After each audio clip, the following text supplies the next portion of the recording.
তুই খুব পাষাণ অহন ভাই, একটিবার আমাকে দেখতে আসলি না। অহন ইমার গালটা টেনে বিছানায় এসে বসে, এদিক ওদিক তাকিয়ে পুরো রুমটা দেখে বলে, রুচিশীল মানুষ শান ভাই, কি বলিস? সিম্পলের মধ্যে অসামান্য সুন্দর রুমটা।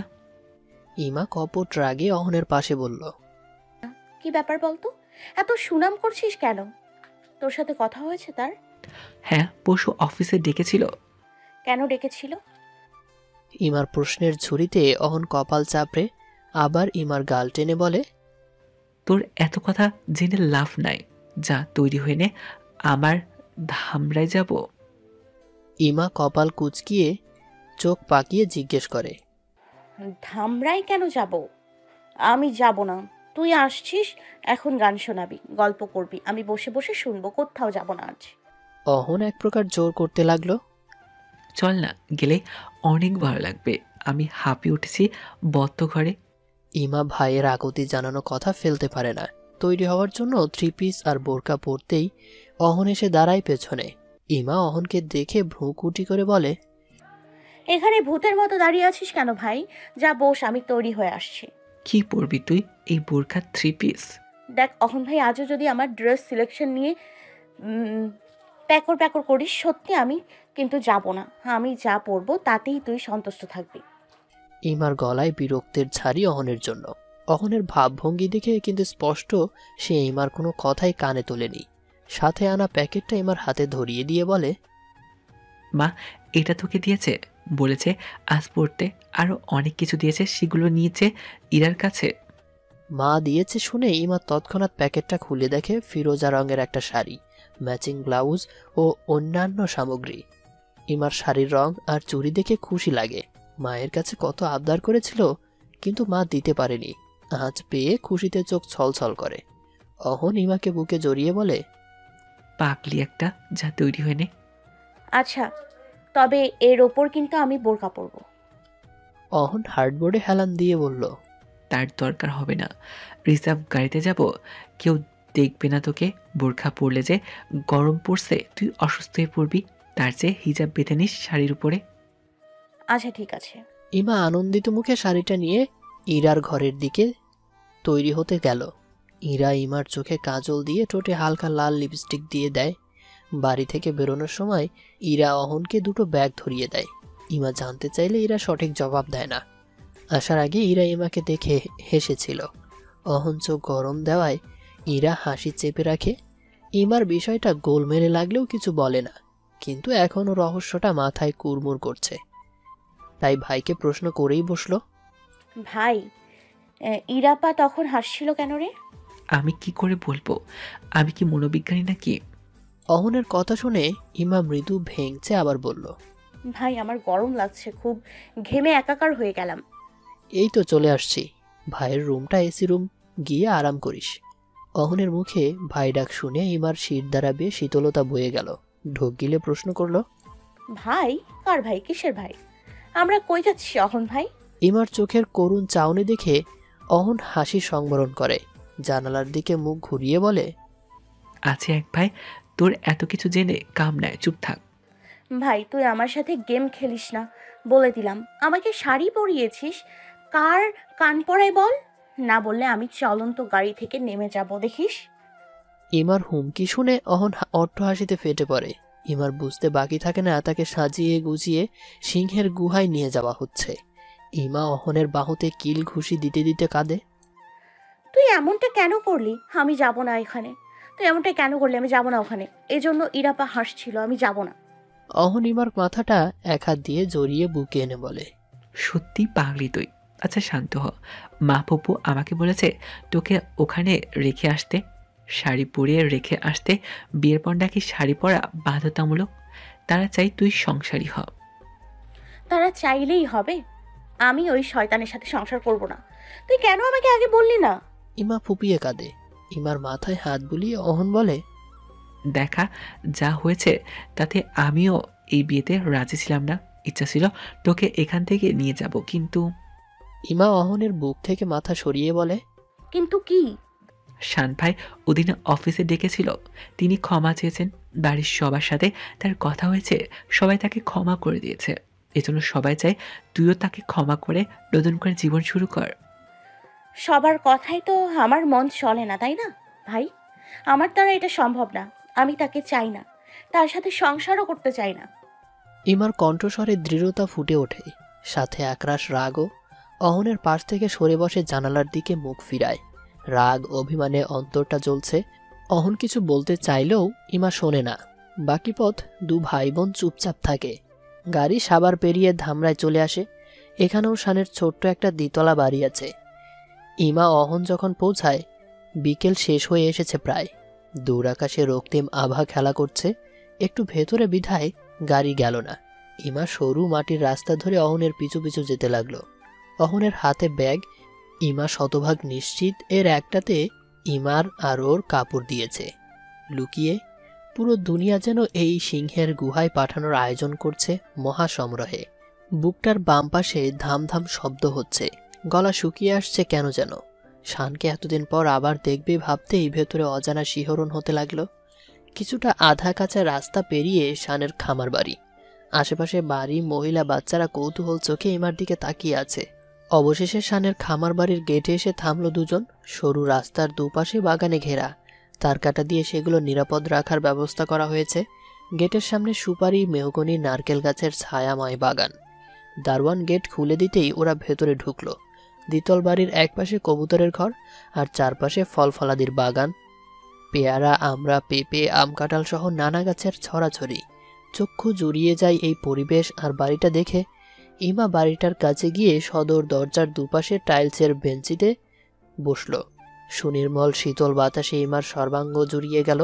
ইমা এদিক ওদিক তাকাতেই হৃৎপিণ্ডের গতি বেড়ে গেল। হাত ও চোখের পাতা কাঁপছে। দাঁড়াবে দাঁড়াবে ভাবতেই মানুষটা কাছাকাছি এসে দাঁড়ালো। লুঙ্গি গেঞ্জি পরে শান গেট দিয়ে প্রবেশ করল। ইমার মনে হয় এই মানুষকে কিছুতেই সাধারণ লাগে না।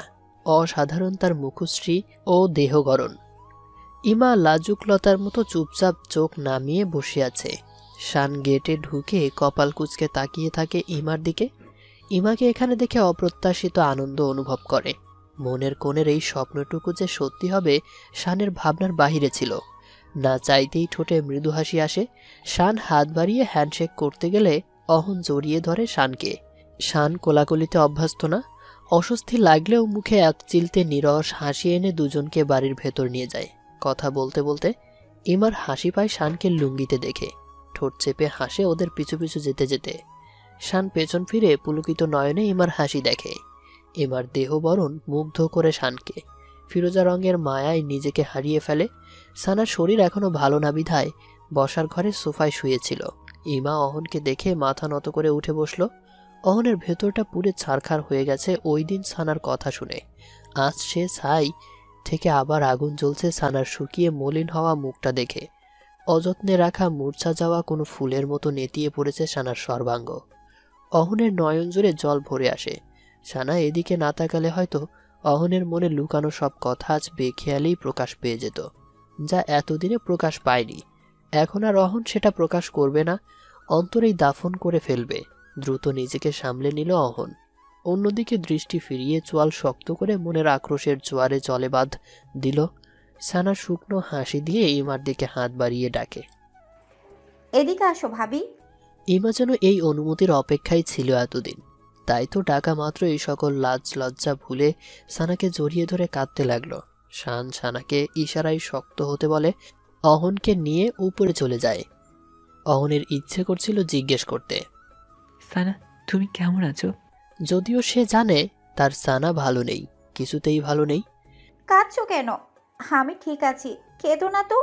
ইমার মুখটা দুহাতে ধরে চোখের জল মুছিয়ে দেয়। ইমা নত মাথায় শুধু কেঁপে কেঁপে ওঠে। সানা ইমার থুতনি ধরে দুর্বল গলায় বলে, আমার লক্ষ্মী ভাবিটা তুমি, তোমাকে কাঁদতে দেখলে আমার ভালো লাগে।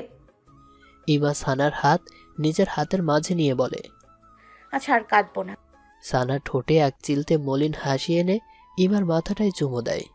ইমার আনন্দের সীমা থাকে না সানার সান্নিধ্যে আসতে পেরে। বুকের উপর থেকে পাহাড় সমান বোঝা নেমে যায়। তোমাকে কাঁদতে দেখলে আমার ভালো লাগে বলো তো? তুমি তো ঘেমে নিয়ে একাকার হয়ে গেছো ভাবি। যাও রুমে গিয়ে ফ্রেশ হয়ে নাও। খালা, খালা। সানার ডাকে রান্নাঘর থেকে একজন মাঝবয়সী মহিলা ছুটে আসে। যে মা জননী। সানার আশেপাশে অচেনা মেয়েকে দেখে সালাম দেয়। ইমাও জবাব দেয় তার সালামের। এটা কে জানো খালা? মহিলা কৌতূহলী চোখে ঘাড় নাড়িয়ে না। বলে।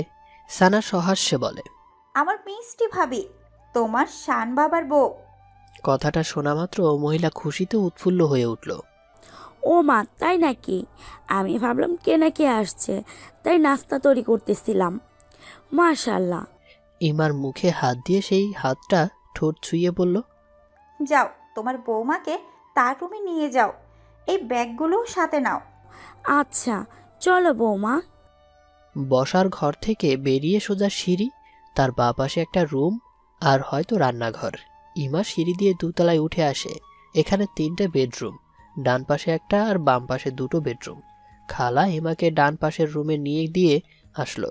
খালা বের হয়ে গেল। ইমা তাড়াতাড়ি আঁচল বুকের উপর থেকে ফেলে লম্বা শ্বাস নেয়। নতুন শাড়ি পরে গায়ে গরম ধরে গেছে ইমার। এসি হয়তো বন্ধ। খালা পাখাটা চালিয়ে গেছে।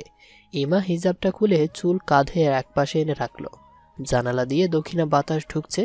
ইমার উন্মুক্ত পেটে গলায় এসে লাগছে সে বাতাস। শাড়িটা খুলে সবেমাত্র বিছানার উপর রেখেছে, অমনি দরজা খুলে শান মোবাইলে কথা বলতে বলতে প্রবেশ করলো। দুজন দুজনকে দেখে হা করে তাকিয়ে আছে। শান মোবাইলের লাইন কেটে চোখ নামিয়ে নিল। ইমার নিচের ভাগ্যের উপর রাগ লাগতে লাগলো। তার সামনেই বারবার এমন অবস্থা কেন পড়তে হয়? ধ্যাত। ইমা পরে থাকা শাড়িটা জড়সড় করে লজ্জা ঢাকার চেষ্টা করলো। দরজায় যে লক নামক কোনো বস্তু আছে এটা কি ভুলে যাও? শান রাগী গলায় পেছন ফিরে সেলফের উপরে ফাইল নাড়তে নাড়তে বলল, ইস, আমি না হয় ভুলে গেছি, আর আপনি? শান কপালে ভাঁজ ফেলে ইমার দিকে ঘুরে দাঁড়ালো। আমি কি? আপনি কেন ভুলে যান কোথাও প্রবেশ করতে হলে নক করে ঢুকতে হয়? এক্সকিউজ মি, রুমটা আমার। আপনি যে রুমে ঢুকে এই হালে থাকবেন সেটা তো আমার জানার কথা না, তাই না? ইমা কপট রাগ দেখিয়ে বলে, দেখুন, ভালো হচ্ছে না কিন্তু। এই হালে মানে কি? আপনার রুম করেন কেন? শুধু বিয়ের পরে আমার বলে কিছু থাকে না, তখন বহু বচন হয়ে যায়। বলতে হয় আমাদের, অর্থাৎ আমারও আপনার। তাই এতে আমারও হক আছে। সেই হকের রুমে আমি যেভাবে ইচ্ছে থাকতে পারি। আপনার উচিত নক করে ঢোকা। ও গড। ওকে ফাইন, দোষ আমার হয়েছে। হ্যাপি নাও? আপনি বাইরে যান, তারপর হ্যাপি হব। ওকে। শান কিছুটা সামনে গিয়ে মনে মনে দুষ্টুমি নিয়ে আবার ঘুরে দাঁড়িয়ে চিন্তিত ভঙ্গিতে বলে, এই মাত্রই তো হকের কথা শোনালে, তো আমারও কিছু হক আছে যেটা তো পূরণ করতে হবে, তাই না? শান ইমার দিকে এগিয়ে আসতেই ইমার ঢোক গিলে পিছুপা হতে হতে দেয়ালে গিয়ে সিটে দাঁড়ায়। শান এক হাত ইমার কাঁধ বরাবর দেয়ালে রেখে ঝুঁকে দাঁড়ায়। ইমার কাপা স্বরে বললে, দেখুন, ভালো হচ্ছে না কিন্তু। আমি চলে যাব কিন্তু এখান থেকে। আচ্ছা, তো যাও, বাধা কে দিয়েছে? ইমা যাওয়ার জন্য সরতেই শান অন্য হাত দেয়ালে রেখে বাধা দেয়। ইমার সামনে শান দুহাত দেয়ালে রেখে মাঝখানে ইমাকে আটকে ফেলেছে। ইমা ভয়ে ভয়ে কাপা চোখে শানের মুখের দিকে তাকাতেই শান আচমকাই ইমার ঠোঁট ছুঁয়ে দেয় ঠোঁটে। ইমার হাত থেকে কাপড় পড়ে যায়, শরীরে দ্রুত বেগে কাঁপন লাগায়। কলিজা শুকিয়ে একটুখানি হয়ে গেছে। শান মৃদু হেসে কাপড়গুলো তুলে ইমার গায়ে জড়িয়ে দরজার কাছে চলে আসে। পরের বার হকের কথা বললে হিসাব করে বলবা, বুঝেছো? দরজা খুলে বাইরে চলে গেলে ইমা সেদিকে কাপড় ছুঁড়ে মারে। ঠোঁট মুছতে মুছতে রাগে গজগজ করে বলে, হিটলার, তোকে তো আমি দেখে নিব। আমার কলিজার পানি শুকিয়ে কি মজা পাস তুই? তোর হিটলারই আমি। দুহাত মুঠো করে মাথার কাছে এনে রাগে দাঁত কামড়ে ফুসফুস করে, বৌমা তুমি গিয়ে আরাম করো, আমি খাবার গরম করে টেবিলে দিচ্ছি। খালা, সমস্যা নেই, আমিও হেল্প করি। মা সানাপার জন্য কবুতর, দেশি মুরগির বাচ্চা রান্না করে পাঠিয়েছে।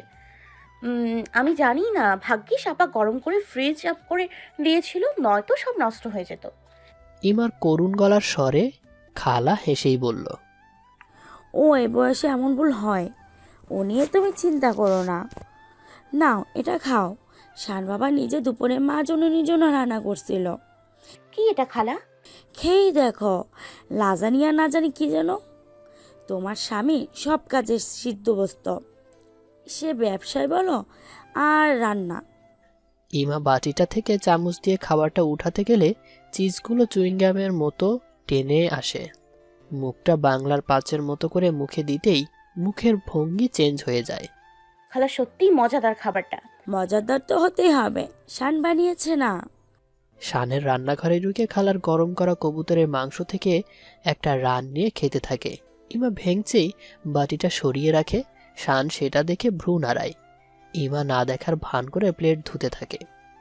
ইমার এমন আচরণ শানের মেজাজ খারাপ করে দেয়। মুখের হাড্ডিটা ফেলে ইমার দিকে ক্রুদ্ধ দৃষ্টিতে তাকিয়ে থাকে। সেদিকে তাকিয়ে খালাকে উদ্দেশ্য করে বলে, মরিয়ম খালা সানার ওষুধটা দিয়ে আসো তো। আর তোমার বৌমার আম্মু ওর জন্য যে শুকনো খাবার পাঠিয়েছেন সেগুলো রেখে আসো ওর ঘরে। আমি খাবার টেবিলে সার্ভ করছি। আচ্ছা বাবা। খালা রান্নাঘর থেকে বেরিয়ে যাওয়ার জন্য পা বাড়ায়। সাথে ইমাও হাত ধুয়ে বেরোনোর প্রস্তুতি নেয়। শানের এই বাজের মতো দৃষ্টির উপর ওর এক বিন্দু বিশ্বাস নেই। একটু আগে যা করেছে সেটা মনে পড়তেই রাগ হয়। খালা বেরোতেই শান একটা বাটি নিচে ফেলে দেয়। ইমার পা আর চলে না। পিছন ফিরে তাকাতেই দেখে একটু আগে যে চামচে লাজনিয়া খাচ্ছিল সে চামচ শান মুখে দিয়ে ক্রোধিত চোখে আছে। ইমা সামনে ঘুরে এক পা আগাতে যাবে, তখনই শান রাগী স্বরে বলে ওঠে, খবরদার, এক পা আগাবে না। ওখানে স্ট্যাচু হয়ে দাঁড়িয়ে থাকবে। নড়েছ তো খবর আছে। ইমা চোখ বন্ধ করে রাগে ফুঁসতে থাকে। ভয়ে সামনেও এগোচ্ছে না। ঘুরে দাঁড়াও। ইমা ঘুরে দাঁড়িয়ে বলে, দেখুন বেশি বেশি করছেন আপনি। শান ওখানে দাঁড়িয়ে চোখ রাঙিয়ে বলে, হুশ, শুধু শুনবে, বলবে না। নাও কাম হিয়ার। ইমা মুখ হাত রাগে শক্ত করে শানের সামনে দাঁড়ায়। আমার দিকে তাকাও। I say look at me. ইমা চমকে ওঠে শানের উচ্চস্বরের আওয়াজে। ভীতু চোখে শানের রক্তলাল চোখে তাকাতেই শান ইমার কোমর জড়িয়ে ধরে কাছে টেনে আনে। ইমা হাঁসফাঁস করতে থাকে ছুটার জন্য। কি সমস্যা আপনার? কথায় কথায় শুধু কোমর টেনে ধরেন ফালতু লোকের মতো। ছাড়েন। স্বামী হিসেবে আমার হক আছে তোমাকে স্পর্শ করার। তুমি কেন এমন করো আমার সাথে সেটা বলো। আপনাকে স্বামী হিসেবে আমার পছন্দ না। আমি কি বলো? শান ইমার মুখের দিকে তৃষার্ত চাতকের মতো চেয়ে থাকে। আপনি আপনি খারাপ, অনেক খারাপ। মেয়েবাজ লোক আপনি। ঘৃণা হয় আপনার স্পর্শে আমার। ইমার এমনতর কথায় শানের হৃদয় ভেঙে চুরমার হয়ে যায়। ইমার প্রেমে পড়ে নিজের অন্ধকার অতীত ভুলে গেলেও তা আবার ইমার তিরস্কারের দর্পণের মতো শানের সামনে ভেসে ওঠে। নিঃশ্বাস ভারী হয়ে আসে শানের। আস্তে আস্তে ঘোর কাটে। ইমাকে ছেড়ে হাত দুটো নিজের কাঁধ বরাবর তুলে বলে, sorry, extremely sorry for that, and thanks আমার জায়গা দেখিয়ে দেওয়ার জন্য। শান রোবটের মতো শক্ত হয়ে হনহনিয়ে রান্নাঘর থেকে বেরিয়ে যায়। ইমা মাথা নিচু করে দাঁড়িয়ে ওভাবেই কাঁদতে থাকে। সানা ওষুধ খেয়ে শুয়ে পড়ে। সে রাতে স্যুপ ছাড়া কিছুই খাবে না। ইমার মায়ের পাঠানো খাবার ব্রেকফাস্টে খাবে। সানার ইদানিং কিছুই ভালো লাগে না। আজকাল রাতে দুঃস্বপ্ন দেখে। একটা বাচ্চা রক্তে ডুবে আত্মচিৎকার করতে করতে বলে, মা, আমাকে বাঁচতে দিলে না কেন মা? সানা জানে বাচ্চাটা কে। পেটে হাত রেখে নিঃশব্দে কাঁদে। ওর অনাগত সন্তানকে ও এ পৃথিবীর মুখ দেখাতে চায়নি। নাজায়েজের দাগ নিয়ে বড় হয়ে মানুষের অপমান ছাড়া যে কিছুই পাবে না। প্রতি রাতে সানার বালিশ ভেজে। আজও ভিজল। লাইট অন করে বিছানায় শুয়ে আছে জানালার অন্ধকারে তাকিয়ে। অহন সানার পাশের ঘরটাতেই থাকবে। রুমে যাওয়ার জন্য আগে সানার রুমটা পড়ে। অহন সানার দরজায় এসে থেমে গেল। দরজাটা একটু ফাঁক করা আছে। অহন নিজেকে হাজার বারণ করেও দমিয়ে রাখতে পারল না। দরজায় চোরের মতো দাঁড়িয়ে ফাঁকাটুকুতে চোখ রাখল। সানার অশ্রুসজল মুখটা দেখে নিদারুণ চাপা কষ্ট অনুভব করে। বেশিক্ষণ সেখানে দাঁড়াতে পারল না। দ্রুত পায়ে রুমে ফিরে আসলো। সজোরে দেয়ালে ঘুষি মারতে লাগলো। দেয়ালে লেগে আঙ্গুল ছিলে যায়। কান্নায় ভেঙে পড়ল দেয়ালে পিঠ ঠেকিয়ে অহন। কেন তুমি আমার হলে না সানা? কেন তোমার ভালোবাসার মানুষ আমি হলাম না? রাতে অহন সানা কেউই খায়নি। খাবার নিয়ে ভাইয়ের ঘরের দরজায় গেলে অহন দরজা খোলেনি। ইমা ভাইয়ের আচরণে চিন্তিত হয়ে ফিরে আসে। অল্প কিছু খেয়ে রুমে আসতেই শানের কথা মনে পড়ে। শান খেলো কিনা সেটা তো ইমার জানা হলো না। খালার কাছে জানার জন্য বের হবে, তখনই মেঘাচ্ছন্ন আকাশের ন্যায় মুখটা গম্ভীর কালো করে রুমে প্রবেশ করে শান। একটিবার শুধু ইমার মুখের দিকে তাকিয়েছিল। ওই চোখে কি যেন ছিল। ইমা ধরতে গিয়েও ধরতে পারেনি। শান দৃষ্টি সরিয়ে ফেলায় শান আলমারি থেকে কাপড় নিয়ে ওয়াশরুমে যায়। কাপড় চেঞ্জ করে এসে বিছানায় শুয়ে মোবাইলে ব্যস্ত হওয়ার ভান ধরে। ইমা ঘুরে শানের মুখের দিকে তাকিয়ে থাকে। ফ্রেশ হয়ে চেয়ারে বসে। কিছুক্ষণ চুপচাপ থেকে অবশেষে বিছানার পাশে এসে দাঁড়িয়ে নিরুপায় হয়ে বলে, আপনি বিছানায় ঘুমোলে আমি কোথায় ঘুমাবো? শান এমনভাবে বসে আছে যেন ইমার কথা সে শুনতে পায়নি। ইমা শানকে নিরুত্তর বসে থাকতে দেখে রাগে জোর গলায় বলে, এই যে শুনছেন, আপনাকেই বলছি আমি কোথায় ঘুমাবো। আমি কি জানি? তোমার ব্যবস্থা তুমি করে নাও। ফ্লোরে জায়গা আছে, বিছানা পেতে শুয়ে পড়ো। শানের কথা শুনে যতটা না রাগ হয়েছে ইমার, তার চেয়ে দ্বিগুণ রাগ হয় শান ইমার দিকে না তাকিয়ে জবাব দেয়ার। ইমা বিছানার পাশে দাঁড়িয়ে বলে, এসব নাটক আমি পারবো না, আমি বিছানায় ঘুমাবো, আপনি অন্য কোথাও যান। সে কি কথা? আমার সাথে ঘুমালে তোমার পাপ হয়ে যাবে না? আমাকে তো ঘৃণা করো, তাই না? আর তাছাড়া আমিও কারোর সাথে বেড শেয়ার করব না, স্পেশালি তোমার সাথে তো নাই। শান ইমার চোখে চোখ রেখে চড়া গলায় কথাটা বলে, যদিও শানের মন অন্য কিছু বলেছে। তা শেয়ার করবেন কেন? আপনার বেড শেয়ার করার মেয়ের অভাব আছে নাকি? হ্যাঁ করি ঘৃণা আপনাকে, এই দুনিয়ায় সবচেয়ে বেশি ঘৃণা আপনাকেই করি। ইমা কথাটা বলতে বলতে রাগে কাঁপতে থাকে। এক্স্যাক্টলি। শান ইমার চোখের দিকে তাকিয়েই জবাব দেয়। শান তাকিয়ে থাকলেও ইমাও চোখ তাকিয়ে থাকতে পারে না। মনের ভেতরটায় ভাঙচুর হচ্ছে, অজানা কষ্টে ভারী হয়ে উঠছে হৃদয়টা। মনে মনে জেদ চেপে যায় শানের এক্স্যাক্টলি শুনে। ঠিক আছে, যা খুশি করেন, আমার কি, আমি বিছানায় ঘুমাবো। না, তুমি ঘুমাবে না এখানে। 100 বার ঘুমাবো, দেখি আপনি কি করেন। আমি কি করতে পারি সে সম্পর্কে তুমি পূর্বেই অবগত আছো, তা নয় কি? ইমা ঢোক গিলে বলে, ভয় দেখাবেন না বলে দিলাম। আর শুনে রাখেন, একদম আমার ধারে কাছে আসার চেষ্টা করবেন না। ইমা ছুটে গিয়ে বসার ঘর থেকে অনেকগুলো কুশন নিয়ে এসে বিছানার মাঝ বরাবর লম্বালম্বি রাখে। শান কপাল কুঁচকে সেদিকে তাকিয়ে বলে, এটা কি হচ্ছে? বর্ডার দেয়া হচ্ছে, ইন্ডিয়া পাকিস্তানের বর্ডার। আপনি আপনার বর্ডার ক্রস করবেন না, আমিও আমার বর্ডার ক্রস করব না। পাগল তুমি? ভর্তি ছিলে পাবনা আগে? কেন, কি করছি? এসব কোথা থেকে শিখেছো? ফালতু বুদ্ধি, সরাও। নাটক দেখে শিখেছি। আপনার সমস্যা কি? আমার বুদ্ধি ফালতু হোক যা হোক, আমার কাজে লাগলেই চলবে। ঘুমান আপনি। তুমি কিন্তু রীতিমতো ঝাড়ি দেওয়া শুরু করেছো আমার উপর। মেরে তক্তা বানিয়ে ফেলবো কিন্তু আমার সাথে উচ্চস্বরে কথা বললে। শানের হুমকিতে ইমার ভয় লাগলেও সেটা সে দেখায় না। মুখ ঘুরিয়ে উল্টো হয়ে শুয়ে পড়ে। ইমার এই অবজ্ঞার ভাব শানের রাগটা তরতরিয়ে বাড়িয়ে দেয়। এমন ঘাড়তেরা মেয়ে কপালে জুটবে জানলে আগে এই মেয়ের ধারে কাছেও ঘেঁষত না। কিন্তু এখন এসব বলে কি লাভ হবে? এখন তো এই ঘাড়তেরা মেয়ের প্রেমের জলে অবাক্ষ নেমে গেছে, না পারছে ডুবতে না পারছে উঠতে। হায় রে কপাল! আগে যদি জানতাম বিয়ে করলে এসব সহ্য করতে হয়, শালার বিয়েই করতাম না। অসহ্য। এই মেয়ে কথার মাঝখানে মুখ ঘুরিয়ে নাও কেন? মেজাজ খারাপ হয়ে যায় আমার। ইমা নাক ডাকার শব্দ করে থ মেরে বিছানায় পড়ে থাকে। শান অগ্নি শর্মা হয়ে ইমার দিকে তাকিয়ে মোবাইল হাতে নিয়ে রুম থেকে বেরিয়ে যায়। ভাই, একটা বলেছিলাম না তোর জোর করে বিয়ে করার স্বাদ মিটিয়ে দিব, এবার লুতুপুতু করাও ছুটিয়ে দিব, দেখিস। বউয়ের হক অন্যকে দিয়ে রেখেছিস, আমার কেমন লাগে বুঝিস তুই? বুঝিস না, সহ্য হয় না তোর। সহ্য কত প্রকার ও কি কি সব শিখিয়ে ছাড়বো। এমন নাকানি চুবানি খাওয়াবো বাপের জন্মেও ভুলবি না। ইমা কাঁদো কাঁদো গলায় বিড়বিড় করে বলে। মা, এই মা, শুনছো? এই মেয়ে। ইমা ঘুম ঝরানো চোখেই বলল, ঘুমোতে দিন না। আরে ঘুমাও, তুমি সাথে আমাকেও একটু ঘুমাতে দাও। দু চোখের পাতা সারাটা রাত এক করতে পারিনি। শানের কণ্ঠস্বরে করুণ সুর। রাতে রাগ করে ছাদে গিয়েছিল, কিন্তু মশার উপদ্রবে বেশিক্ষণ ছাদে থাকতে পারেনি। বাধ্য হয়েই রুমে চলে এসেছিল। এসে দেখে ইমা নিজের করা কুশনের বর্ডার ডিঙিয়ে শানের সাইডে পা ছড়িয়ে এলোমেলো হয়ে শুয়ে আছে। বাচ্চাদের মতো শুয়ে আছে, গায়ের কাপড়টা পর্যন্ত ঠিক নেই। শান বিছানায় বসে ইমাকে ওই পাশে ঠিক করে শুইয়ে দিয়ে নিজেও ওই পাশে শুয়ে পড়ে। ইমার ঘুমন্ত মুখটার দিকে তাকিয়ে কষ্টে চোখের জল চলে আসে। ভালোবাসার মানুষের চোখে ঘৃণা দেখে কোন মানুষটাই বা নিজেকে ঠিক রাখতে পারে? শান পারে না, তবুও সমস্ত শক্তি দিয়ে নিজের আবেগকে ঠেলে মনের এক কোণে চাপা দেয়। ইমার মুখের উপর আসা চুলগুলোকে সাবধানে সরিয়ে দিয়ে কান্নার জল মুছে স্থির হয়ে তাকায়। আমি সত্যি তোমার যোগ্য নাই মা, আমার সব থেকেও কিছুই নেই। এই যেমন তুমি থেকেও তোমার ভালোবাসা আমার জন্য নেই। আমার অতীত খুব ভয়ঙ্কর মা, তুই সবটা জানলে আরও ঘৃণা করবে আমাকে। আমি কি করব তখন বলো? আমি যে এখনই দুর্বল হয়ে যাচ্ছি তোমায় হারানোর ভয়ে। আমার অতীতের কালো ছায়া আমাকে সুখী হতে দেবে না, কোনো দিন না। এইভাবে বাঁচাও যে সম্ভব না। আমি মরে গেলে আমাকে মনে করবে তোই মা? শান নীরবে অশ্রু বিসর্জন দেয়। শানের কালো অতীতই শানের বর্তমান শেষ করে দিয়েছে।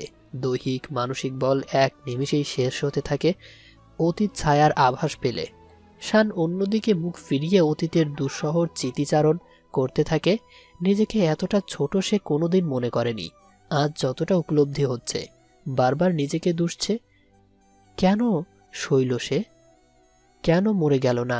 তাহলে আজ এত নিরুপায় তাকে হতে হতো না। সবটা জানলে ইমার সামনে কি করে দাঁড়াবে সে? কান্নায় ভেঙে পড়ে শান। তোমাকে ভালো না বাসাই উচিত ছিল আমার, কিন্তু কি করব বলো, আমার কাঙাল মন সংকেত না দিয়েই তোমার প্রেমে পড়ে গেল। আজ তোমাকে ভালো না বাসলে আমার এত ভয় ছিল না ইমা। আগে আমি মরে গেলেও তাতে আফসোস ছিল না, কিন্তু এখন যে আর মরতে ইচ্ছে হয় না, খুব করে বাঁচতে ইচ্ছে হয়। তোমার কোলে মাথা রেখে গোধূলি দেখতে ইচ্ছে হয়।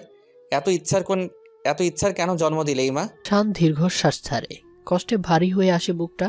ঝড় উঠে কাল বৈশাখীর ঝড়, ভেতরটা লণ্ডভণ্ড করে দিচ্ছে সে ঝড়ে।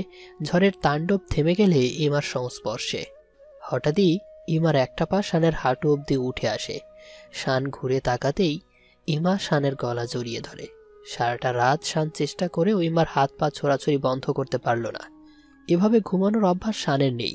একসময় ছিল সানাকে বুকে নিয়ে ঘুমাতো, কিন্তু যেদিন পাপের পথে চলে গেল, দেহ বিবেক সবটা বিলিয়ে দিল পাপের পথে, সেদিন থেকে সানাকে আর কাছে টানে না। ইমার ঘুমন্ত মুখটা দেখে নিজের দুর্ভাগ্যের উপর হাসে শান। ইমার গালে এক হাত রেখে বলে, ইমা, এই মা। না। ইমা এবার নড়াচড়া করল না, গলা জড়িয়ে শুয়ে রইল। শান নিজেও মানিয়ে নেয়ার চেষ্টা করে আবেগকে চেপে। আজানের ধ্বনি কানে পৌঁছাতেই ইমা আড়মোড়া ভেঙে চোখ মেলে। নিজের শরীরের অর্ধেক শানের গায়ে উঠে আছে দেখে ইমা ঢোক গিলে তাড়াতাড়ি করে সরে আসে। জিভা কামড়ে কাপড় ঠিক করে শানের দিকে তাকায়। শান এপাশ ওপাশ ফিরে শুয়ে ঘুম চড়ানো কণ্ঠেই বলল, গুড মর্নিং। ইমা লজ্জায় মৃদুস্বরে বলে। Good morning. উঠে সোজা ওয়াশরুমে ঢোকে। লজ্জায় গাল দুটো ডালিমের মতো রাঙা হয়ে যায়। কিভাবে শুয়েছিল ভাবতেই চোখে মুখে পানির ছিটা মারে। ফজরের নামাজ শেষে সুন্দর সকালটা উপভোগ করে বাইরে এসে এখনো রোদ ওঠেনি। চারদিকে শান্ত স্নিগ্ধ পরিবেশ। ইমা খালি পায়ে বাড়ির পেছনটায় হেঁটে আসে। ইমাকে সকাল সকাল দেখে মরিয়ম খালা খুশি হয়ে জিজ্ঞেস করে, বউ নামাজ পড়েছ? জি খালা। বেশ বেশ। খালা একটা কথা বলি। হ্যাঁ মা বলো। ওই যে পেছনে আম ঝুলে আছে, ওগুলো কাদের? ওগুলো তো মানুষের। ইমার মুখটা চুপসে যাওয়া খালা হেসে ওঠে। আরে পাগলি মেয়ে, ওগুলো সব তোমাকেই তো। ইমার চোখে মুখে খুশির জোয়ার। আমাদের? হ্যাঁ, শান বাবা নিজে লাগাইছে, এগুলো সবই তোমাগো। খালা সামনের বাগান থেকে পেছনের সবটা ইশারা করে বলে, খালা তাহলে আমি আম পেড়ে নিয়ে আসি। চলো আমিও যাই। এগুলো হলো 12 মাসি ফলের গাছ। আম গাছের পাশের কয়েকটা গাছকে লক্ষ্য করে খালা বলে। ইমা কাঁচা আম আর তেঁতুল পেড়ে নিয়ে আসে। সকালের ব্রেকফাস্ট রেডি করে। না খেয়েই ইমা আম কেটে আচার বানানোর জন্য তৈরি করে। এর মধ্যে সবাই ফ্রেশ হয়ে নিচে নামে। শানকে নিচে নামতে দেখে ইমা লজ্জায় দৃষ্টি সরিয়ে নেয়। ইমার লজ্জা পাওয়া মুখটা দেখে শান মুচকি হাসে। ইমা লজ্জায় শানের দিকে চোখ তুলেও তাকাতে পারছে না। চুপচাপ বসে খেয়ে যাচ্ছে, আর অহন সানার সাথে টুকটাক কথা বলছে। শান খাবার সেরে উপরে চলে যায়। সানা বসার ঘরে গিয়ে বসে। সানাকে দেখে অহনও সেখানে গিয়ে বসে। ভালো আছো সানা? জি ভাইয়া। দৃষ্টি নিচে রেখে মৃদুস্বরে জবাব দিল সানা। দুজন চুপচাপ বসে থাকে কিছুক্ষণ। সানার অস্বস্তি লাগছে অহনের সামনে বসে থাকতে, আবার উঠতেও পারছে না কারণ ছাড়া। অহন জড়তা কাটিয়ে আবার বলল, তোমাকে একটা কথা বলবো ভাবছি। জি বলুন। তুমি কিছু মনে করবে না তো সানা? সানার কাছে অহনের এই কথা অন্যরকম লাগলো। না চাইতেও অহনের চোখে চোখ রাখলো। অহনের চোখের কোণে লাল হয়ে থাকাটা সানার দৃষ্টি এড়ালো না। সানা থমথমে গলায় বলল, কি হয়েছে অহন ভাইয়া? কোনো সমস্যা ভাবে কি নিয়ে? অহন হাসল সানার কথা শুনে, তবে সেটা স্বাভাবিক হাসি নয়, ব্যঙ্গাত্মক হাসি। সানা মলিন মুখে বলল, আপনি হাসছেন যে? আমি কি হাসির কিছু বলেছি? তা নয়, নিজের উপরই হাসলাম। ভ্রুজোড়া এক করে জিজ্ঞেস করলো সানা। মানে? সে যদি তুমি বুঝতে, তবে আজ আমার হাসা লাগতো না নিজের অনুভূতিকে ব্যঙ্গ করে। যাই হোক, বিকেলে একটু হাঁটতে বেরোবো আমার সাথে? সানা অহনের প্রথম কথাগুলো শুনে বিস্মিত নয়নে চেয়ে থাকে। কি বলতে চাচ্ছে সানা বুঝে উঠতে পারছে না। সানাকে ওভাবে মূর্তির মতো চেয়ে থাকতে দেখে অহন তুড়ি বাজিয়ে বলল। হ্যালো। সানা নড়ে চড়ে উঠে বলল। জি বলুন। অহন আবারও হাসলো, তবে এবার মিষ্টি করে স্বাভাবিক হাসি ফুটালো ঠোঁটের এক কোণে। যাবে বিকেলে? ভাইকে জিজ্ঞেস করতে হবে, তাছাড়া আমার ভালো লাগে না কোথাও ঘুরতে। বেরোলে ভালোই লাগবে, আমি লাগিয়ে ছাড়বো। তুমি তৈরি থেকো, আমি ভাইয়ের অনুমতি নিয়ে নিব। সানা না করতেও চেয়ে পারল না, তার আগেই অহন বাইরে চলে গেল। সানার ইচ্ছে করছে না কোথাও যেতে, সূর্যের আলো এখন আর সহ্য হয় না ওর। দীর্ঘ শ্বাস ছেড়ে সোফায় গা এলিয়ে বসে সানা। ইমা আম মাখিয়ে রুমে নিয়ে আসে। সানার অপারেশন হয়েছে, নয়তো সানাকেও দিত। হাত চেটে পুটে খেতে খেতে রুমে ঢোকে ইমা। শান বিছানায় বসে অফিসের ফাইল দেখছিল। ইমাকে এভাবে খেতে দেখে ভ্রু কুটি করে তাকায়। ইমা দৃষ্টি নামিয়ে জানালার পাশে হেলান দিয়ে দাঁড়িয়ে খেতে থাকে। শানকে আর চোখে দেখে যাচ্ছে, সে কি মনোযোগেই না ফাইল দেখছে। এমন মনোযোগে বউকে একদিনও দেখল না। ইমার মনে আক্ষেপের সুর বাজে। লজ্জা নিয়ে কতক্ষণ চুপ থাকা যায় না, ইমা আর পারছে না চুপ থাকতে। হালকা কেশে বলল, খাবেন? না। ইমা আঙ্গুল মুখে পুরে বাটিটা শানের সামনে ধরে বলে। খেয়েই দেখেন, খালা বলছে খুব মজা হয়েছে। শান ধমকে সুরে বলে। ডিস্টার্ব করো না, মজা হয়েছে, চুপচাপ খাও, আমি খাবো না।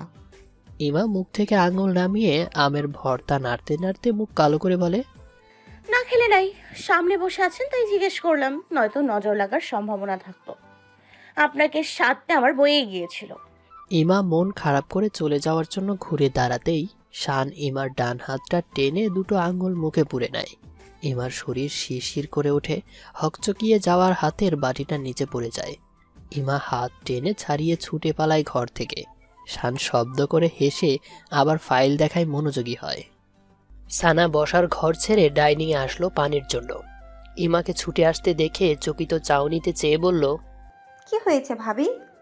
ইমা চোর ধরা খাওয়ার মতো আমতা আমতা করে বলে। কই কিছু না তো। শিওর? হ্যাঁ। তা শুনলাম তুমি আম মেখেছো, আমাকে যে দিলে না। ইমা বিস্মিত হয়ে ভ্রুযুগল এক করে বলে। আমার টক খাওয়া নিষেধ না। আমি তো ভেবেছি অপারেশনে কাটা জায়গা টক খেলে পাকবে, পরে ঘা হয়ে যাবে। ইমার কথায় সানা শুকনো হাসি দেয়। না এমনটা না, ভিটামিন সি ঘা শুকানোর জন্য ডক্টর রেকমেন্ড করে, খেলে সমস্যা নাই। ই আল্লাহ, আমি কত বলদি দেখছেন ই আল্লাহ, আমি কত বলদি দেখছেন তো, সত্যি আমার বুদ্ধি কম। আচ্ছা আমি এক্ষুনি মেখে নিয়ে আসছি। ইমার লজ্জিত চেহারা দেখে সানা বলে। ভাবি ইটস ওকে, আমি খাবো না, মজা করছিলাম। না না, আমি এক্ষুনি আনছি, তাছাড়া আমিও তো খেতে পারিনি। ইমার মুখটা হঠাৎই লজ্জায় লাল হয়ে উঠল। কেন খেতে পাওনি? তোমার ভাই ফেলে দিয়েছে। ভাইয়া ফেলে দিয়েছে? কি বলো, সে এমনটা কেন করবে? আরে না না, মানে আমার হাত থেকে পড়ে গেছে, কিন্তু দোষ তার। ছানা কিছুটা বুঝে মুখ টিপে হাসে। ইমার কাঁধে হাত রেখে বসার ঘরে দুজন বসে। ইমা তো রেডিওর মতো বাজতেই যাচ্ছে ননস্টপ। তার যত গল্প সে সব আজ সানাকে বলে, একদম স্কুল জীবন থেকে শুরু করে বিয়ের আগ অব্দি। সানা মনোযোগ সহকারে শোনে আর হাসে। হঠাৎই ইমার গালে দু হাত রেখে বলে। তুমি না খুব ভালো মেয়ে, একদম সহজ সরল। ইমা লজ্জায় মাথা নত করে ফেলে সানার আদুরে কথায়। সানা হেসেই ইমার থুতনি ধরে বলে। এত ভালো হইও না, একটু কড়া হবে আর চালাকো, বুঝেছো? যেন কেউ তোমাকে দুর্বল ভেবে ঠকাতে না পারে। ইমা মাথা নাড়ায়। সানার মনটা ভার হয়ে যাওয়ায় ইমা উত্তেজিত ভঙ্গিতে বলে। একটা মজার কথা শুনবে সানাপু? আমাদের এলাকার মাতাব্বরের পোলা আশিক আছে, বুঝছো? আমার 2 ক্লাস বড়। এইটুকু বলে এদিক ওদিক তাকিয়ে সানাকে ফিসফিস করে বলে। অহন ভাইকে বলবা না, বুঝেছো? হ্যাঁ বলবো না, বলো। সানা মুস্কি হেসে অভয় দেয়। আশিক সবসময় আমার স্কুল যাওয়া আসার পথে পিছু নিত, আমায় গান শোনাতো। ওর গান শুনলে তুমি ফিদা হয়ে যাবা। তুমিও হয়েছো বুঝি? সানা মুস্কি হাসতেই ইমা আবার লজ্জা পায়। আরে কি যে বলো, তবে সত্যি বলতে আমিও ওর গানের গলায় পছন্দ করতাম। একটু বলেই ইমা মাথা নত করে নখ কামড়ায়। শুধু কি গানের গলা? হুম হুম। না মানে আরে এই বিষয় বাদ, যা বলছিলাম শোনো। একদিন সন্ধ্যার পর আমি ঘরের খোলা জানালার পাশে বই পড়ছিলাম, হঠাৎই ভূত দেখার মতো চমকে যায়। দেখি কি আশিক দাঁড়িয়ে আছে। আমার তো লজ্জায় সাথে ভয়েও কণ্ঠ রোধ হয়ে গেল। জানালা আটকে দিতে গেছি, তখন হঠাৎ খপ করে ধরে একটা গোলাপ আর চিঠি গুজে তো ভো দৌড়। ইমা হাসতে হাসতে সিঁড়ির দিকে তাকাতেই হাঁ করে রইল। সানা ইমার চোখে মুখে ভয় আর বিস্ময় দেখে পেছন ফিরে তাকাতেই দাঁড়িয়ে পড়ে। শান চোয়াল শক্ত করে ইমার দিকে ক্ষুব্ধ নয়নে চেয়ে আছে। সানা ইমার দিকে তাকাতেই বেচারির জন্য মায়া হলো। ছলছল চোখে কিভাবে তাকিয়ে আছে নিচে। সানা, ওষুধ খেয়েছিস? সানের গলার রুক্ষ স্বরে সানা দাঁড়িয়ে যায়। হ্যাঁ ভাই। রুমে গিয়ে গোসল সেরে নামাজ পড়ে খেতে আয়। রেস্ট নিয়ে আমরা সন্ধ্যার আগে আগেই ছোট খালামণির বাসায় রওনা হব।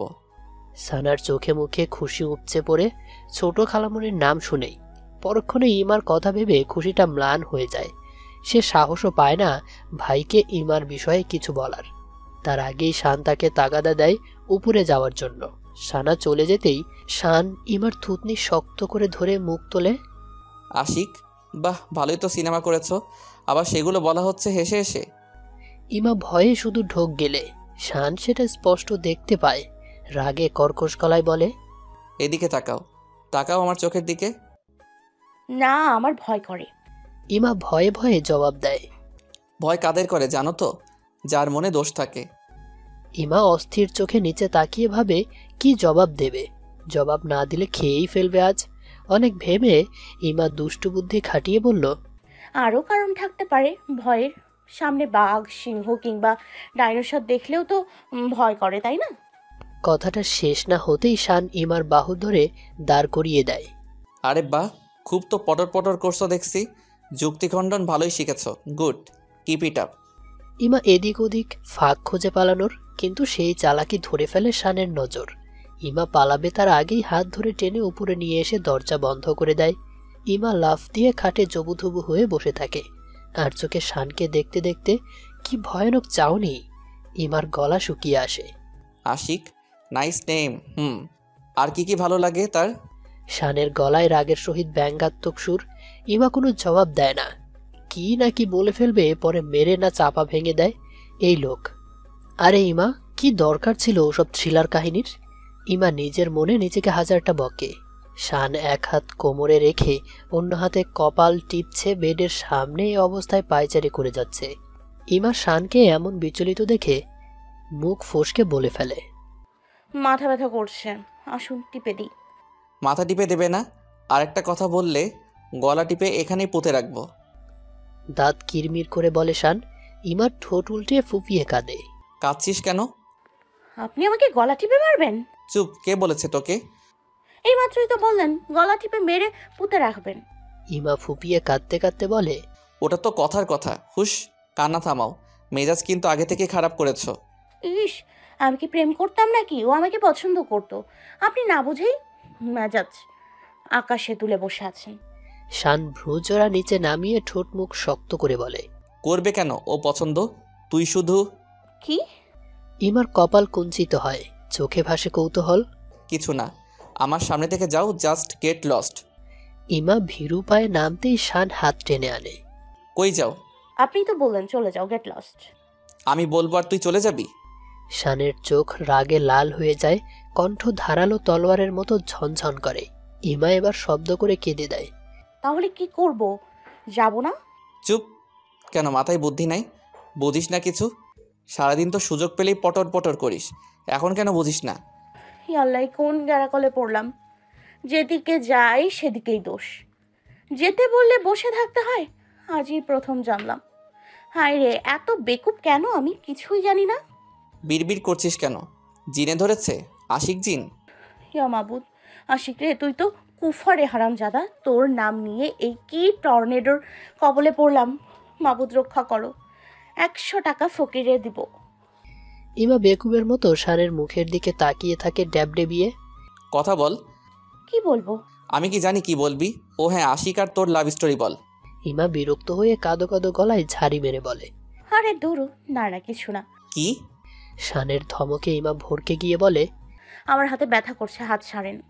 শান আরো জোরে হাত চেপে কিছুক্ষণ দাঁড়িয়ে ইমার মুখে ব্যথার ছাপ আসার পর ছেড়ে দেয়। ইমা তাড়াতাড়ি বিছানার এক কোণে চুপটি করে বসে হাতে ডলে। শাড়ির আঁচল সরিয়ে হাতটা দেখে লাল হয়ে আছে। খুব রাগ হয় ইমার। শ্বাস প্রশ্বাসের গতি বেড়ে যায়। শব্দ করে কেঁদে ওঠে অভিমানে। আপনি যখন আনিকা আপুর সাথে উম্মা উম্মা করেন সেটা কিছু না, আরও তো কত কিছু করেছেন মেয়েদের সাথে। আর আমি আমি তো কিছুই করি নাই। ওই ছাড়া আমারে চিঠি দিছে, আমার কি দোষ? দুনিয়ার সব ছামড়াগুলা লুচ্চা, আপনার আর ওই আশিকের মতো। আমার হাত। ইমা ভ্যা ভ্যা করে গলা ছেড়ে কাঁদে। শানের এতক্ষণে হুঁশ ফেরে। মাথাটা পুরো আউলে গিয়েছিল ইমার মুখে অন্য পুরুষের কথা শুনে। সহ্য হয়নি শানের, কিছুতেই সহ্য হয়নি। বাড়াবাড়ি রকমের বিহেভ করে বসেছে মেয়েটার সাথে। দ্রুত ওয়াশরুমে ঢুকে মুখে চোখে পানির ছটা দেয়। স্পষ্টভাবে ইমার কান্নার আওয়াজ পাচ্ছে সে। প্রচণ্ড অপরাধ বোধ কাজ করে এবার শানের। ওয়াশরুম থেকে বের হয়ে ইমার মুখোমুখি বসলে ইমা হাঁটুতে মুখ ঠেকিয়ে তখনও কেঁদে যাচ্ছে। আচ্ছা সরি, ভুল হয়েছে আমার। আমি তোমাকে কষ্ট দিতে চাইনি, বিশ্বাস করো। ইমা অন্যদিকে ফিরে আছে। সে বোধহয় পণ করেছে, এদিকে তাকাবে না। শান কয়েকবার হাত এগিয়ে আবার নামিয়ে নিল সংকোচে। ইমা সরি। আচ্ছা বলো, কি করলে আমার গুনাহ মাফ হবে? আমি তাই করব। ইমা ভেজা চোখে শানের দিকে অভিমানে গাল ফুলিয়ে বলে, সত্যি যা বলবো তাই মানবেন? 100%। শানের মুখে হাসি। তবে ইমার ভেজা চোখ সে হাসিটা যথাযথভাবে ফুটতে দিল না ঠোঁটের কোণে। না, কোনো পার্সেন্ট বললে হবে না। বলেন, আল্লাহ তুমি সাক্ষী, ইমা যা বলবে আমি চোখ বন্ধ করে তা মেনে চলবো। শুধু আজ নয়, সারা জীবন মানব। কি এমন বলবে যার জন্য আল্লাহকে সাক্ষী রাখতে হবে? যান, আপনার সাথে কথা নাই, যান আপনি। ইমা আবার অন্যদিকে মুখ ফিরিয়ে ফোপায়। হো গড, ওকে, যা বলবা তাই হবে। বলো, কান্না থামাও প্লিজ।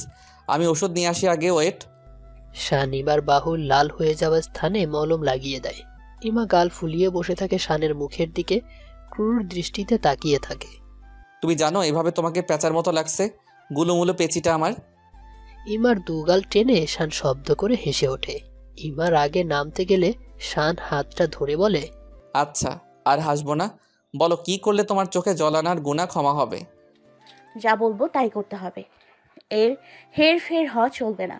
আর একবার আগে ভাগে ভেবে নিন, পরে মত পাল্টে ধোঁকাবাজি করতে পারবেন না। এই জীবন চলে গেলেও শান তোমাকে ধোকা দেবে না। যা বলবে তাই মাথা পেতে নেব। যদি মরতে বলো মরে যাব নির্দ্বিধায়। শানের এই কথা ইমাকে বাকরুদ্ধ করে দেয়। শানের ঠোঁট জোড়ায় হাত রেখে বাকি শব্দগুলোকে থামিয়ে দেয় শানের কণ্ঠনালীতেই। দুজন দুজনের চোখে হারিয়ে যায় সব ভুলে। দৃষ্টি বদলে আজ আনুষ্ঠানিকভাবে মন বদলও হয়ে যায়। মুখোমুখি বসে, অথচ যেন কত কাছাকাছি তারা দুজন। শানের চাহনি মায়ায় হারিয়ে ইমা ভুলে যায় কি বলতে চেয়েছিল। দুজনের হৃদয়ের ভাষা প্রকাশিত হয় সকল জড়তা বিভেদ ভুলে। পরস্পরকে তারা আজ গ্রহণ করে আপন রূপে। মোবাইলের রিংটোনে ঘুম ভাঙল শানের। নড়তে গিয়েও তড়িঘড়ি নড়তে পারল না। ইমার মাথাটা বুকে থাকায় আষ্টেপৃষ্ঠে জড়িয়ে শুয়ে আছে ইমা। শানের ঠোঁট জোড়া অন্যরকম সুখে প্রশস্ত হলো। আজ জীবনটা পূর্ণ হলো শানের। বাঁচার নতুন মানে খুঁজে পেল। রিংটোনের আওয়াজে ইমা কপাল কুঞ্চিত করে মুখ তুলে তাকালো।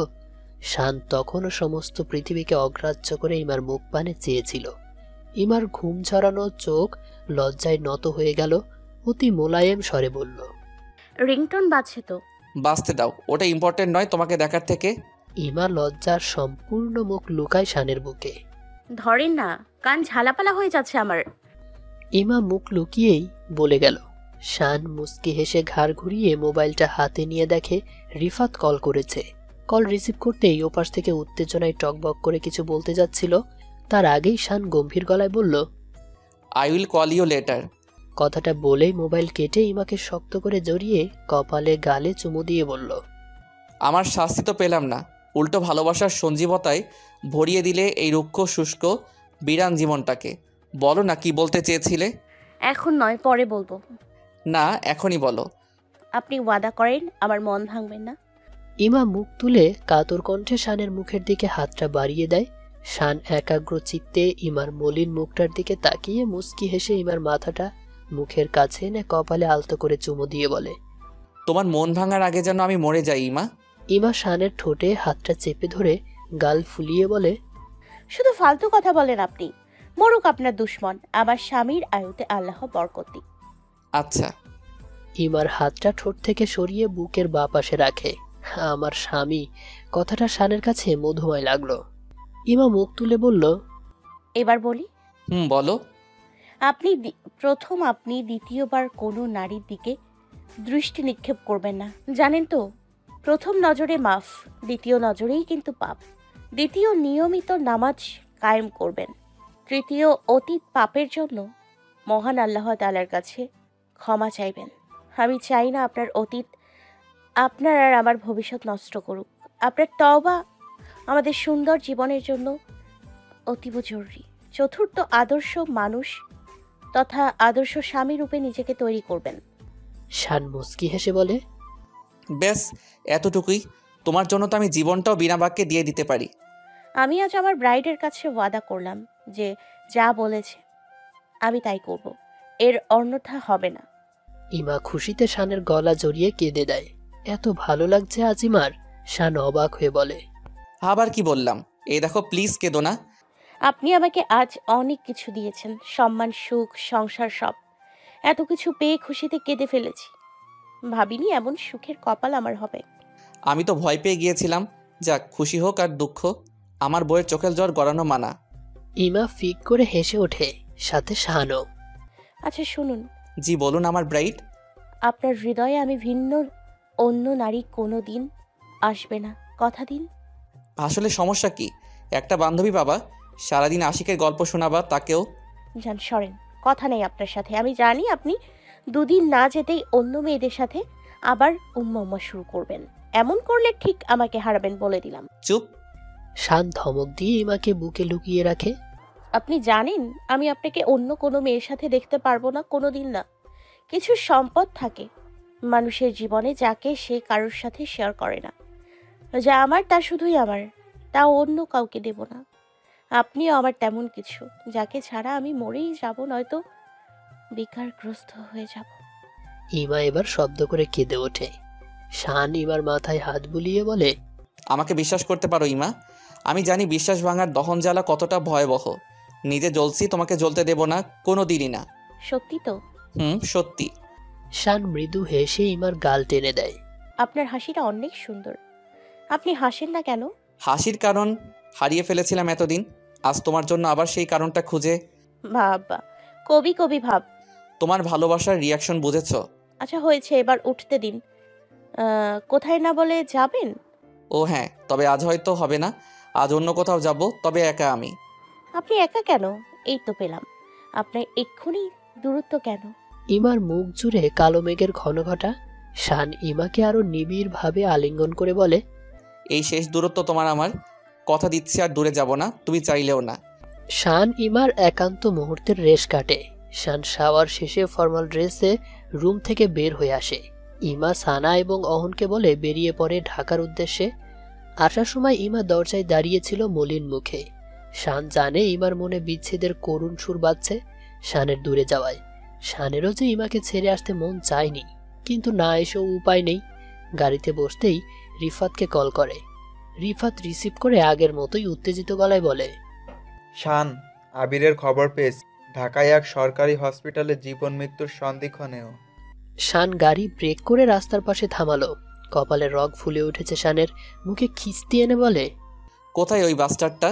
জীবনের শেষ পাপ ওকে মেরেই করব। বল কোথায় ও?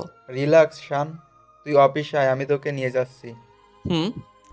শান দ্রুত বেগে গাড়ি ড্রাইভ করে গেল সেখানে। রিফাত সহ শানের বাকি লোকেরা ঘিরে রেখেছে ক্যাবিনটা। আবিরের মা ছেলেকে এমন মুমূর্ষু অবস্থায় দেখে পারছে না এখনই হার্ট ফেল করতে, তবে তার অবস্থাও বেশি সুবিধার নয়। শান আবিরকে টেনে বিছানায় বসিয়ে মারতে গিয়েও রিফাতের বাধাই মারে না। রিফাত ফিসফিসিয়ে কিছু বলতেই শানের চোয়াল ও কপালের রগ ফুলে ওঠে। রিফাতের দিকে রেগে তাকায়। সান মাই সন। কোট টাই পরা মাঝবয়সী এক লোক শানকে জড়িয়ে ধরতে গেলেই শান পিছিয়ে যায়। লোকটি তা দেখে মোটেও রাগ দেখায় না, বরং তার মুখে ফুটে ওঠে হাসি, মারাত্মক ব্যঙ্গাত্মক হাসি। রিফাত, ওনাকে বল উনি যেন আমার কাছে ব্যাঘাত না ঘটায়। রিফাত কিছু বলবে তার আগেই লোকটি রিফাতের দিকে মুখ খিচিয়ে তাকায়। তাতে আর সাহস পায় না রিফাত লোকটিকে কিছু বলার।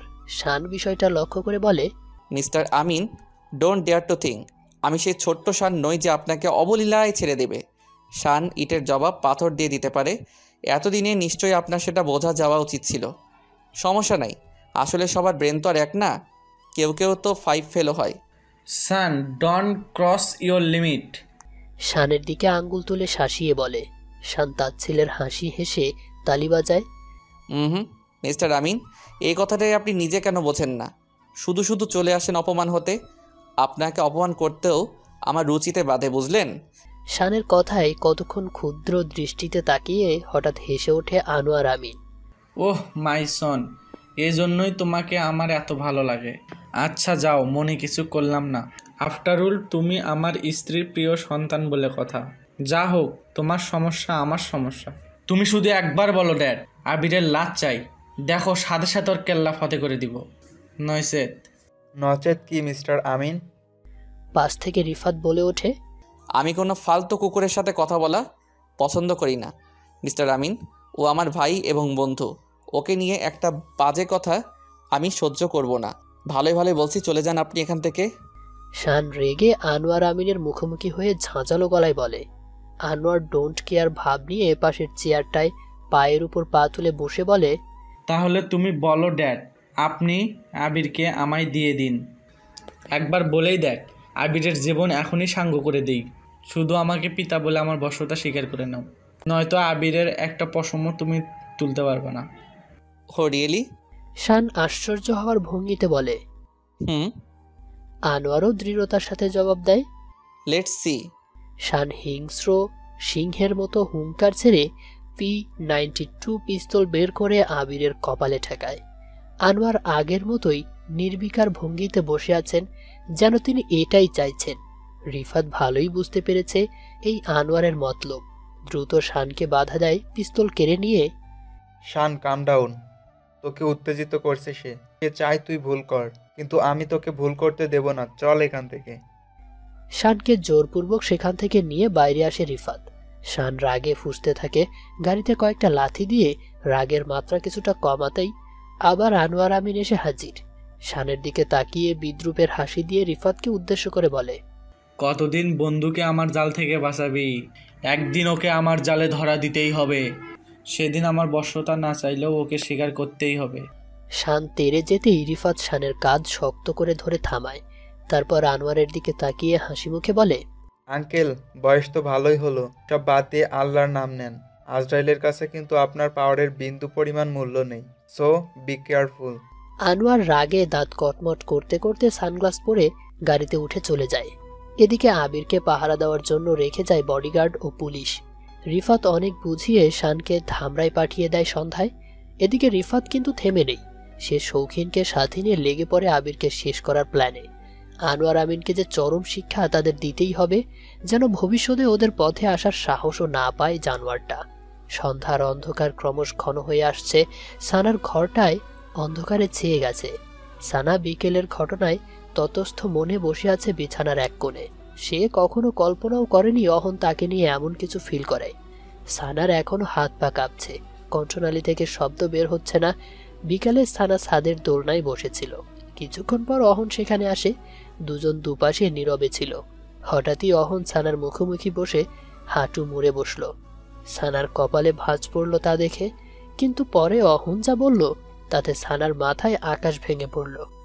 অহন কতক্ষণ মাথা নুইয়ে সানার সামনে বসে মুখ তুলে স্থির দৃষ্টিতে বলল, আমি বহুত চেষ্টা করেও মনকে বোঝাতে ব্যর্থ সানা।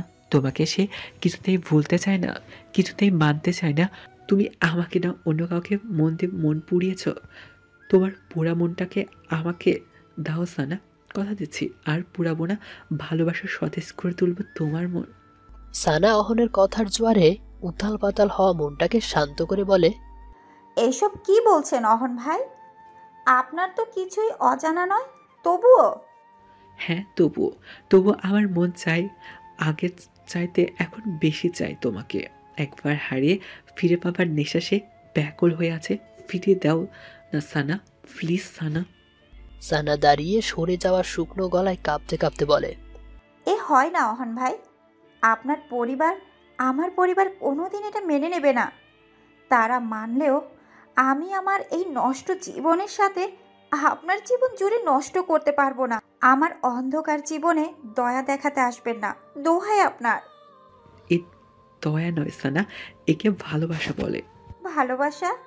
সানার ঠোঁটে তাচ্ছিলের হাসি। ভাইয়া, এসব সোকল ভালোবাসাতে আমি শেষ হয়েছি। এই দেখেছেন আমাকে, আমার ভেতরটা পুড়ে পুড়ে এখন ছাই ছাপা আগুনে পরিণত হয়েছে। কোনো হৃদয় নেই। আপনাকে কি দেব বলেন? কিছুই চাই না আমার, শুধু তুমি নামক মানুষটা আমার হও সানা। অহনের গলা ধরে আসে। কথা বলতে কষ্ট হচ্ছে, তবুও সে আজ বলবে, সব বলবে। এভাবে প্রতি মুহূর্তে মরতে রাজি নয়। হয় সানা তার হবে, নয়তো সে জীবন ত্যাগ করবে বলে পণ করেছে। সানা অহনের মুখ পানে চেয়ে বলে, পাগলামি করবেন না ভাইয়া, আবেগ কন্ট্রোল করতে শিখুন, নয়তো আমার মতো আপনিও পুড়ে ছাই হয়ে যাবেন। আপনি ম্যাচিওর পার্সন হয়ে এমন ভুল করতে পারেন না। সানা আর দাঁড়িয়ে থাকে না, পা বাড়ায় নিচে নামার জন্য। শরীর দুর্বল হয়ে আসে সানার। অহনের বিধ্বস্ত চেহারা সহ্য করার মতো ক্ষমতা হয়তো তার বেশিক্ষণ থাকবে না। অহন ছুটে গিয়ে সানাকে দুবাহুতে জড়িয়ে ধরে। সানার মাথাটা বুকের বাঁ পাশে শক্ত করে চেপে ধরে বলে, শোনো সানা, আমার হৃদয়ের গতি ক্রমশ দুর্বল হয়ে আসছে। তোমার প্রত্যাখ্যান সে মানতে পারবে না। আমি ভালোবেসে সকল ম্যাচুরিটি জলাঞ্জলি দিয়েছি। আমার মাথায় এখন শুধু তুমি চলে যাবে তো সব শেষ আমার। প্লিজ ছেড়ে যেও না, কিছু তো বলো। সানা কিছুই বলে না, বলতে পারছেই না। সে কণ্ঠস্বর আড়ষ্ট হয়ে এসেছে তার। এখান থেকে না পালাতে পারলে আজ আবার সে দুর্বল হয়ে যাবে। না, তার দুর্বলতা দু পরিবারের সম্পর্ক নষ্টের কারণ হয়ে দাঁড়াবে। শান ভাইয়ের মুখের হাসি সে আর নষ্ট হতে দেবে না। সানা মাথা নিচু করে শরীরের শক্তি দিয়ে ছুটে পালিয়ে এসেছিল অহনের বুক থেকে। ঘরে এসে কান্নায় ভেঙে পড়ে, মুখ ঠেসে বিছানায়। শান যখন বাসায় ফেরে তখন বাড়িতে থমথমে পরিবেশ। শানকে দেখা মাত্র মরিয়ম খালা এক নিঃশ্বাসে সব ঘটনা বলতে লাগলো। সন্ধ্যার আলো জ্বালানোর জন্য অহন বাবার রুমের পাশ দিয়ে ছাদে যাচ্ছিলাম। প্রায় তখন চারদিকে অন্ধকার নেমে আইছে। আজ নামাজ শেষে দুয়া দুরুদ পড়তে গিয়েই আমার দেরি হয়েছিল। এমনটা এর আগেও হয়েছে।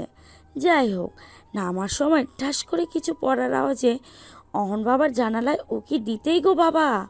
খালা এবার দম ছেড়ে হাঁফাতে লাগলেন, সাথে শব্দ করে কান্না তো আছেই। শান উদ্বিগ্ন হয়ে জিজ্ঞেস করতেই আবার বলতে লাগলেন, অহন বাবায় ফ্যানের সাথে রশি ঝুলাইয়া গলায় দিয়া গলা কাটা মুরগির মতন ছটফট করতেছিল। শান বিস্মিত হয়ে বলল, হোয়াট? অহনে কাজ করেছে? ও কই, ঠিক আছে তো? আমার তো কথা বন্ধ হয়ে গেছিল, তবুও চিল্লান দিয়া দারোয়ান সহ সবাই ডাইকা দরজা ভাঙছি।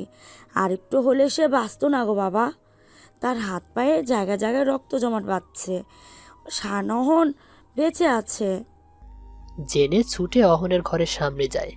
অহনকে ডাক্তার ঘুমের ইঞ্জেকশন দিয়ে ঘুম পাড়িয়ে গেছে। ইমা ঘুমন্ত ভাইয়ের শিউরে বসে ঠোঁট চেপে শুধু কেঁদেই যাচ্ছে। শান স্বস্তির নিঃশ্বাস নিয়ে ইমার কাঁধে হাত রাখে। শানকে দেখে ইমার মনের জোর বেড়ে যায়। ঝাঁপিয়ে পড়ে গলা জড়িয়ে ধরে নিঃশব্দে কাঁদে। আমার ভাইকে আমি আরেকটু হলে হারিয়েই বসতাম। আমার ভাই কেন এমন করলো? ও তো এমন না। হুশ, শান্ত হও।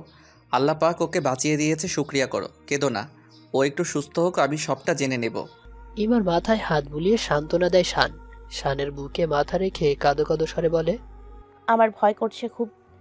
ইমার চোখ মুখ নিজ হাতে মুছে গালে কপালে চুমু দিয়ে বলে, আল্লাহর উপর ভরসা রাখো লক্ষ্মীটি, সব ঠিক হয়ে যাবে। এখন চলো, ফ্রেশ হয়ে নেবে। কেঁদে চোখ ফুলিয়ে ফেলেছ। না, আমি ভাইকে একা রেখে কোথাও যাব না। যদি আবার কিছু করে বসে? সেটাও ভাববার বিষয়। আচ্ছা, আমি খালাকে বলছি এখানে এসে থাকতে। সানাকেও বলে দিচ্ছি এদিকটা দেখে রাখতে। ইমা চোখ মুছে ভাইয়ের শিউরে বসে ঘাড় ঘুরিয়ে অবসন্ন মুখে বলে, ও হ্যাঁ, আপনাকে তো বলা হয়নি। সানা আপু সেন্সলেস হয়ে পড়েছিল এ অবস্থা দেখে, তাই ডক্টর তাকেও রেস্ট করতে বলেছে। শান কপাল টিপতে টিপতে চিন্তিত ভঙ্গিতে বলে, আমি মাত্র কিছু সময়ের জন্য দূরে গিয়েছি, এর মধ্যে এত কিছু ঘটে গেল।